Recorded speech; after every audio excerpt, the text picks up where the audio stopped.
የኢትዮጵያ ሕዝብ ይቅርታ ያደርግልኝ ይሆን ይለናል ሚኮ ማይኮ። እኔ ሰውን አዝናናለሁ፣ በፕራንክ እታወቃለሁ፣ ግን እኔ ሰውን አስከፋለሁ ብዬ አስቤ አላቅም ነበረ።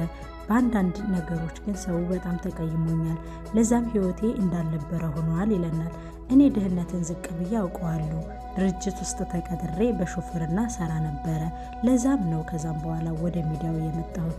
ዩቱብ ላይም በጣም በደጋግ ፕራንኮቼ እና በማያስቁ ፕራንኮቼ ተወዳጅነትን አግኝቼ ነበረ። በሆነ ጊዜ ግን እኔ ሰውን አስቀይማለሁ ብዬ ሳላስበው ሰው ተቀይሞኛል ይለናል ሚኮ ማይኮ። በሌላ በኩልም እንግዲህ ቃልዬ እርጉዝ ሆና መታለች። ቤቢ ሻወሯን እያከበረች ህይወት ይቀጥላል አይደለም የሚባለው? ህይወት ይቀጥላል። እውነት ነው። ቃልዬ ለዚህ ስለበቃሽና ከሀዘንሽ ስለወጣሽ እጅጉን ደስ ብሎናል እያለን ወደ ቀጣይ ቪዲዮ ሄድላችኋለሁ። ሰላም ውድና የተከበራችሁ የኤልሲ ቤተሰቦቼ እንዴት ናችሁ? ደህና ናችሁ? እኔ ደህና ነኝ፣ እግዚአብሔር ይመስገን። ሁሉ ሰላም፣ ሁሉ መልካም። እኔ ጋር ሁሉ ሰላም፣ ሁሉ መልካም ነው። ላይክ እና ሼር፣ ሰብስክራይብ እያደረጋችሁ አዳዲስ መረጃ እንዲደርሳችሁ ቪዲዮውን ላይክ አድርጉ በማለት ወደ አዲስ ቪዲዮ ይመጥቻላችኋለሁ።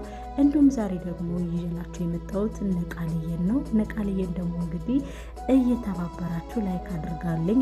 ላይክ እያደረጋችሁ እንደምታበረታቱኝ ተስፋ አደርጋለሁ።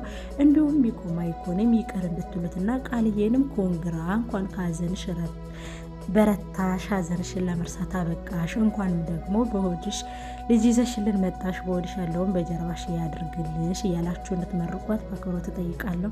ወደ ቪዲዮ እንግዲህ ሚኮ ማይኮ ምን ይለናል? እኔ ድህነትን ዝቅ ብዬ ሰርቼ ከሰው ተቀጥሬ ድርጅት ውስጥ ተቀጥሬ እሰራ የነበርኩኝና በሹፍርና ተቀጥሬ ነው ሰራ የነበረ። ድህነትን ከልብ አውቀዋለሁ፣ ግን እኔ ሰውን አስቀይማለሁ ብዬ አስቤ አላቅም። ሰውም እንደዚህ ይቀየመኛል ብዬ አስቤም አላቅም። በ2003 ወይም ደግሞ በ2013 እና በ2014 ላይ በተፈጠረው ግጭት መሀል ላይ መከላከያን ለመደገፍ ብዬ ቪዲዮ ይዤ በወጣሁት መንገድ ላይ ነበረ ቻናሌ እንዳልነበረ አልጎሪዝሙን የቀየረው ይለናል። እኔ ሰውን አስከፋለሁ ብዬ አንድም ቀን አስቤ አላቅም ነበረ። ለነገሩ ግን ሰው በዚህ ደረጃ ተቀይሞኛል ይለናል። አዎ ተቀይመናሃል እለዋለሁ እኔ ደግሞ። ምክንያቱም አንዳንድ ጊዜ ታው ስትባል መተው ነበረብህ። እንዲሁም ደግሞ ቻናልህ አልጎሪዝሙ ሲቀንስ እና ሰብስክራይቡ ሲቀንስ እንዳልነበረ ሲሆን ልክ አይደለውም፣ ከህዝቡ ወጭ መውጣት የለብኝም፣ ወደ ፕራንክ ልመለስ ብለህ ወደ ፕራንክ መመለስ ነበረብህ። ምክንያቱም ያኔ አንተ መከላከያን ለመደገፍ ስትሄድ የነበረው ስሜት ለሰው ደስተኛ ስላልሆነ ካንተ የሚጠብቀው ይህን አልነበረማ። ገባህ? እና ለዛም ነው ይቅርታ ብትጠይቅም ህዝቡ አንዴ ከተቀየመ ተቀየመ ነው ያልኩ። ምክንያቱም ከዚህ በፊት አንተ ድህነትን የምታውቀው ከሆነ መከራንና ችግርን አሳልፈ ካደግ አንተ ለምን ያልሆነ ነገር ውስጥ ትገባለህ? ምክንያቱም ዛሬ ላይ መልካምም አደረክ፣ ደግም አደረክ፣ ጥሩ ነገርም አደረክ፣ ክፉ ነገርም አደረክ፣ ጥሩም ሰራህ፣ መጥፎም ሰራህ፣ መልካም እንደማይቀበል ህዝቡ ውስጡ አሯል። ምክንያቱም አንተ ታረጋቸው የነበረ ነገሮች በሙሉ ህዝቡ ውስጥ አለ። አንተ ይቅርታ በጠየክበት መንገድ ሁሉም ያንተ ያልካቸውን ነገሮች ከዩቱብህ እየሄደ እየቆራረጠ ያመጣል። አንድ ነገር እኔ ላስታውስህ። ምክንያቱም ከዚህ በፊት የሆነ ካፌ ገብተህ ምን ልታዘዝ ስትልህ የት ነው ሀገርሽ? ነፍጥነሽ ለምን አትሄዱም? ለምን እዚህ መጣችሁ ትለምናላችሁ? ለምንድን ነው የምትለምኑት? ለምንድን ነው ሰርታችሁ የማትቀየሩት? እያልክ ትመጻደቅባት ነበር በአስተናጋጇ ላይ። ያም ደግሞ ከፍተኛ ቁጣን በህዝቡ ላይ አምጥቷል። ያም ደግሞ እንደዛም ሆኖ ደግሞ ህዝቡ እያየህ ነበረ፣ ግን አንተ ልትሻሻል አልቻልክም። የፈረሰው ቤትና የምስኪኖች የሸቃሎች ቤት በፈረሰው ቤት ላይ እየሄድክ ይሄ ምንድነው የለማኝ ቤት የነበረ ነው፣ የነፍጠኛ ቤት የነበረ ነው እያልክ ቪዲዮ ትሰራ ነበረ። ያ ደግሞ ላንተ አርጎ ሲሆን ከቀነሰብህ የዩቲዩብን ቻናል ፕራይቬቱን ከቀነሰብህ አንተ ወደ ነበርክበት ተመልሰህ ይቅርታ ያስቀይማል ብዬ አልነበረም፣ ግን እናንተ ስለተቀየማችሁኝ እባካችሁ ይቅርታ አድርጉልኝ ብለህ ህዝቡን ወዲያውኑ መመለስ ነበረብህ። አንተ ግን ልትመለስ አልቻልክም። ጭራሽ ይባስ ብለህ በዛ ገፋህበትና ጴንጤ ውስጥም ገብተህ ደግሞ በጴንጤነት ውስጥም ብዙ ነገሮችን በህዝብ ላይ ስትላገጥ ነበረ። አንዳንድ ጊዜ ገንዘብ ይመቸውና በጣም ብዙ ነገሮችን ያበላሻል። በጣም ብዙ ነገሮችንም እንዳልነበር ያደርጋል። ለዛ ነው አንተ ራስን ጠብቀህ መስራት ነበረብህ ብዬ መክረህ። ምክንያቱም እኛ ሰዎች ስንባል አንዴ ከተቀየምን ተቀየምን ነው፣ ልንመለስ አንችልም። ምክንያቱም እኛ ኢትዮጵያውያንና ይቅር ብንል እንኳ እያብሰለሰልን እንደ ማስቲካ ነው ጉዱን የነበረውን ታሪክ ወደኋላ እየሄድን የምናመጣው። ገባህ ማይኮ? ይሄ ይገባሃል፣ ይደርሰሃል ብዬ ተስፋ አደርጋለሁ። አሁን ላይ ይቅርታ ብለህ መጠየቅህ መልካም ሆኖ ሳለ ግን ተቀባይነቱ ምንም ይሁን ምንም ዜሮ በዜሮ እንደሆነ ነው በቲክታክም በፌስቡክም እያየ ነው ያለ። ጉርሻም ለጥፎ ላይ ዮሃ ሚዲያም ላይ ወጥተህ ብዙ አውርተሃል፣ ግን ምንም አይነት ተቀባይነት አላገኘህም። ይቅር የሚልበት ህዝቡ ይቅር የሚልበት ወይንም አንዳችንም ነገር አላገኘህም። ምክንያቱም ህዝቡ በጣም ተቀይመዋል ማለት ነው። በዚህ ደረጃ ነው የተቀየመህና ይህም ደግሞ እንግዲህ አንተ ይቅርታ ማለትህ በቂ ሆኗል። በፈጣሪ ዘንድ ይቅርታ ማለትህ በጣም በቂ ሆኗል። በራስ በህዝቡ ግን ተቀባይነት ሊኖርህም ላይኖርህም ይችላል። አሁንም ደግሞ ከጓደኞች ከድሮ ፕራንክ ከምታደርጋቸው ሰዎች ጋር ተዘናንቀ መልካም ስራ እየሰራ ይቅርታ እየጠየቅ ያስቀየምካቸውን ድሃዎቹንም እየሄድክ እየረዳ እንዲሁም ደግሞ በየቦታው እየሄድክ ይቅርታ አድርጉልኝ እያልክ ቪዲዮ እየሰራ ልቀቅና ህዝቡ ይቀበልሃል የሚል ተስፋ አለኝ።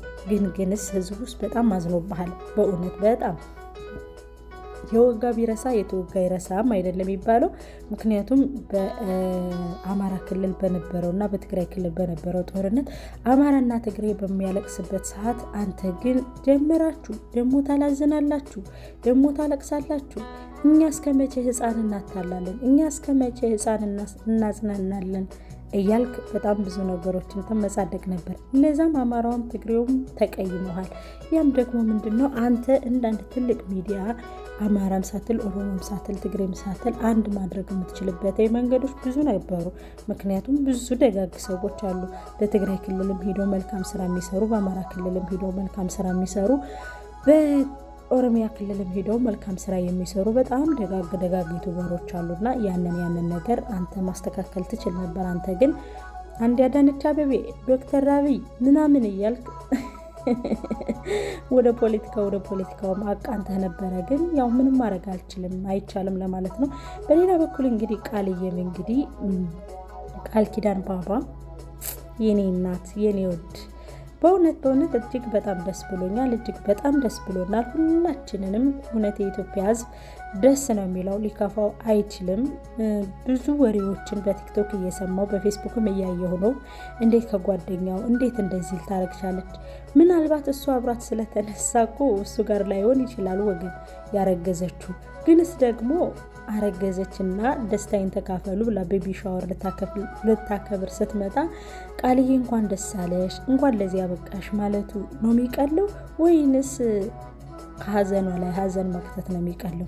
ይቺ ልጅ ለምን ተዝናናች? ወይም ደግሞ ለምን ከሀዘኗ አገገመች? ለምን የራሷን ህይወት ያዘች? ለምን ሰው ሆነች? ለምን ሳቀች? የሚለው ነገር በጣም እየበዛ ስላየሆነ ሆነ ለመናገር ለምን ሀዘኗን አገገመች? ለምን አረገዘች? ለምን? በነገራችን ላይ ከሀዘኗም ጀምሮ የነበራት ምርጥ ጓደኛዋ ነው። ስነግራችሁ ግልጹን ምርጥ ወንድሟ ነው። ከበፊትም ጀምሮ ለባባ ምርጥ ጓደኛው ነው። ግን ደግሞ ቤቢ ሻወር ስታከብር አብራት ከጎኗ ሆነ ማለት እሷ አስረግዟታል ማለት አይደለም። ለምንድን ነው ወዳልሆነ ነገር የምትወስዱት? እሱ እኮ ከበፊት ጀምሮ ከሀዘኗ ጀምሮ እስካሁን ባለችበት መንገድ አብራት ያለ እንደ ወንድም ምርጥ ጓደኛዋና ምርጥ ወንድሟ ነው። ሀዘኗም አብሮ ፊልም እንድትሰራ ካለችበት ዲፕሬሽን እንድትወጣ ብዙ ዋጋዎችን የከፈለ ምርጥ ወንድሟ ነው። ስለዚህ ቤቢ ሻወሯ ላይ ቢያቅፋት፣ ቤቢ ሻወሯ ላይ ከጎኗ ቢሆን፣ አይዞሽ ቢላት እሱ እና ያስረገዛት የጓደኛውን ሚስት እንደዚህ ያደረገ የጓደኛውን ሚስት እንደዚህ ልትሉት አይገባም። እሱም አንድ ምርጥ ጓደኛው ነው። እሷም ደግሞ አንድ ምርጥ ጓደኛዋ ናት። ሲሆንም ደግሞ እንኳን ደስ ያለሽ፣ እንኳን ከሀዘንሽ አገገምሽ፣ እንኳን ሳቅሽ ተመለሰልሽ ለማለት መሞከር ነው እንጂ ያለባችሁ መተቸት ወይም ደግሞ አንቺ እንደዚህ ነሽ ከመቼው። የኛ ህዝብ ሲያዝንም መከራ ሲደሰትም መከራ የሆነ ህዝብ ነው። እውነት በጣም ነው የሚገርመኝ። አንዳንድ ጊዜ በጣም ከምነግራችሁ በላይ ታሳዝኑኛላችሁ።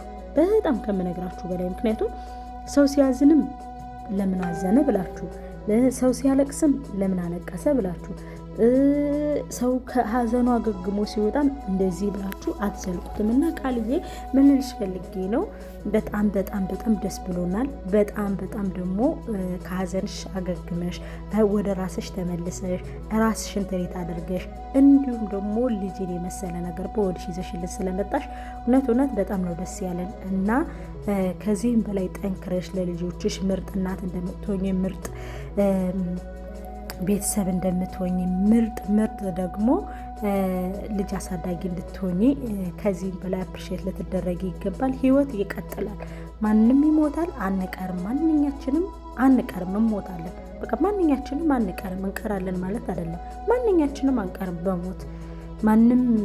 ምክንያቱም የተፈጠርነው ልንሞት ነው። አፈርንህና ወደ አፈር ትመለሳለህ ነው። ገባችሁ አይደለ? ስለዚህ ቃልዬ ደግሞ አዎ በእርግጥ በጊዜው አብረው በነበረች ጊዜ ጥሩ ላይፍ፣ ጥሩ ፍቅር፣ ጥሩ ትዝታዎች ነበሩ። በዛ መሀል ግን አልሆነም፣ እግዚአብሔር አልፈቀደም። እሱም ደግሞ እንግዲህ ወደ አምላኩ ደግ ነገር ሰርቶ መልካም ነገርን ሰርቶ አልፏል ሰው። ስለዚህ አሁን ላይ ደግሞ እሷ ተጽናንታ ራሷን አቁማ ለልጇ መልካም እናቱና እዚህ ጋር በመድረሷ ደግሞ አፕሪሼት ልትደረግ ይገባል ለማለት እወዳለሁ። ምክንያቱም አላችሁ አንዳንድ ሰዎች ቪዲዮውን እስከ መጨረሻው ሳታዩ ሁኔታውን እስከ መጨረሻው ሳትመረምሩ ደርሳችሁ ጠበቃ መሆን የምትፈልጉ ሰዎች አላችሁ። ደርሳችሁ እኛንን አዋቂ፣ እኛንን ፋሚሊ፣ እኛንን ቤተሰብ ልትሉ ትፈልጋላችሁ እና እንደዛ አይሆንም። እንደዛ የሚሆን ነገር የለም። ካያችሁ ቪዲዮውን አይታችሁ በትክክል ኮሜንት ለመጻፍ መሞከር፣ በትክክል ደግሞ ሰውን ትሪት ለማድረግ መሞከር። ካልሆነ ግን ደግሞ ዝም ብላችሁ ደርሳችሁ እኔ እኮ እንደዚህ ነው እሱ እኮ እንደዚህ ነው እያላችሁ ሰውን ባትተችሁ። ምክንያቱም በሰው ሀዘን ላይ ቁስል መስደድ መልካም ነው ብዬ ስለማላስብ ነው።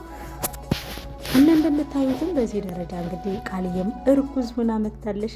እርጉዝዬ ምናማረሽ የሚለውን ነገር እያቀረባችሁ ኮንግራ ልትሏት ይገባል። ኢንስታግራሟ ላይ ገብታችሁ እንኳን ለዚህ አበቃሽ፣ እንኳን ለዚህ ደረሽ፣ እንኳንም ከነበርሽበት አገግመሽ ከዚህ ደረጃ ለመድረስ አበቃሽ ብሏት። ሚከውም አይኮንም እንግዲህ የሰው ልጅ ይበድላል፣ ያጠፋል፣ ያስቀይማል፣ ብዙ ነገሮችን ያደርጋል።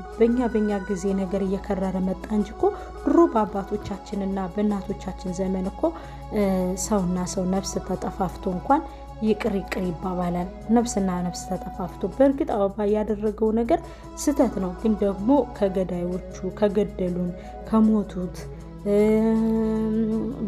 በትራክተር ከሞቱት በትራክተር ከተቀበሩት አይበልጥም የሱ ንግግር ወይም ደግሞ የሱ ነገር ወይም የሱ ስራ ማለት ነው። እና ምን ልላችሁ ፈልጌ ነው፣ ምንም ይሁን ምንም አድርጎ ምንም ይፈጠር ምንም ይቅርታ ለሰው ልጅ መልካም ነው።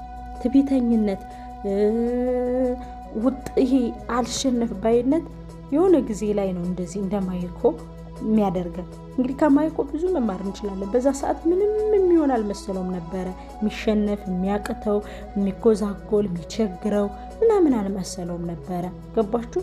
የሆነ ጊዜ ላይ ግን በቃ የሰው ልጅ ካልሰራ መውደቅ እንዳለበት አመነ። በቃ አያችሁ፣ ትዕቢት፣ መወጠር፣ እኔ አሸንፊያለሁ፣ እኔ ሰው ሆኛለሁ፣ እኔ ነገ ምንም አይገጥመኝም፣ እኔ ነገ ምንም አልሆንም ብሎ ማሰብ የበታችነት ስሜት ነው ብዬ ነው ማስበው።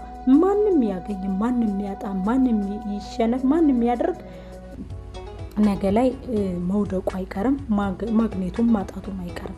የሰው ልጅ እንደነገርኳችሁ ከዚህ በፊት ሁል ጊዜ እነግራችኋለሁ፣ የሰው ልጅ ጀግና አይደለም፣ የሰው ልጅ ብርቱ አይደለም፣ የሰው ልጅ ጎበዝ አይደለም። የጊዜ ጎበዝና የጊዜ ጉዳይ ነው። ሰውን ጎበዝም ሰነፍም አላዋቂነትም የንግግር ችግርም የሚያመጣበት መቼ ነው ብላችሁ ካሰባችሁ የጊዜ ጉዳይ ነው።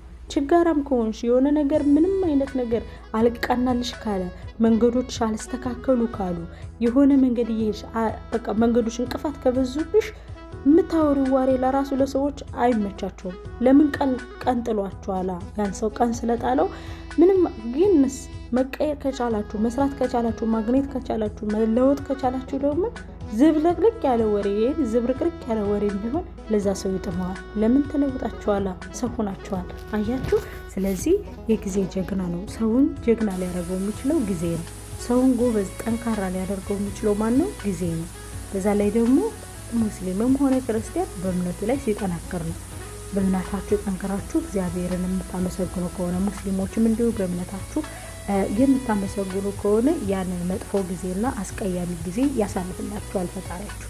ሌላው እንግዲህ ሚኮ ማይኮን ይቅርታ እንድትሉትና ይቅር እንድትሉት ወደ ነበረበት ቦታ መጥቶ ፕራንኩንም እየሰራ እንግዲህ እኛንም በሚያስቀው ፕራንኩ በሚያዝናናው ቪዲዮ እንዲመጣልን ከበፊቱ በጣም በሚገርም ቪዲዮ ነበረውና ለመናገር እኔ በመጀመሪያ ጊዜ ማንን ከኢትዮጵያ ዩቲዩበር ሚኮ ማይኮንና ጽጌንና ዳኒ ነበረ የምከታተላቸውና በጣም ነበር የምስቀው፣ በጣም ነበር የሚያዝናኑኝ የሚሰሩት ቪዲዮ በጣም ደስ ይል ነበር ለማለት እወዳለሁ። እናንተ እንግዲህ ላይክ እና ሼር ሰብስክራይብ ያደረጋችሁ ቤተሰብ ሁኑ። አመሰግናለሁ። ጉድባይ